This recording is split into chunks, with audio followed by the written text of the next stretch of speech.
আগামী জাতীয় সংসদ নির্বাচন সহজ হবে না মন্তব্য করে জনগণের মন জয়ে নেতাকর্মীদের কাজ করার নির্দেশ দিলেন বিএনপির ভারপ্রাপ্ত চেয়ারম্যান তারেক রহমান। রাষ্ট্র মেরামতে বিএনপির ৩১ দফা নিয়ে বিভাগীয় প্রশিক্ষণ কর্মশালায় ভার্চুয়ালি যুক্ত হয়ে কথা বলেন তারেক রহমান। জনগণের ঘরে ঘরে রাষ্ট্র মেরামতে বিএনপির ৩১ দফা পৌঁছে দিতে নেতাকর্মীদের নির্দেশ দেন। বলেন, এমন আচরণ করতে হবে যেন আগামী দিনে জনগণ তাদের ক্ষমতায় নিয়ে যায়। এদিকে সকাল থেকে এই কর্মশালা ঘিরে বিভিন্ন উপজেলা থেকে নেতাকর্মীরা দলে দলে যোগ দেন।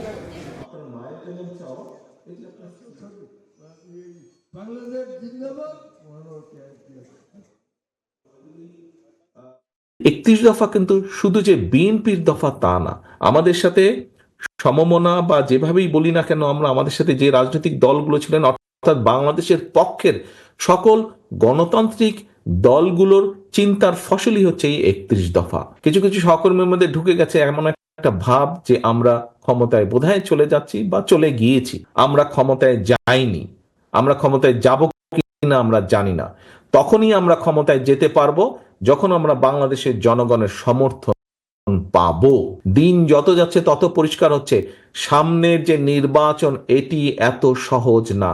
আমি আমার যতটুকু রাজনৈতিক অভিজ্ঞতা গত ৩০-৩৫ বছরের, এই অভিজ্ঞতার আলোকে আমার কাছে মনে হচ্ছে সামনের যে নির্বাচন আমরা ফেস হতে পারে আমাদের একটি প্রধান প্রতিপক্ষ অনেক দুর্বল হয়ে গেছে। তারপরেও এই নির্বাচন বাংলাদেশের যে কোনো নির্বাচনের থেকে অনির্বাচন হতে যাচ্ছে।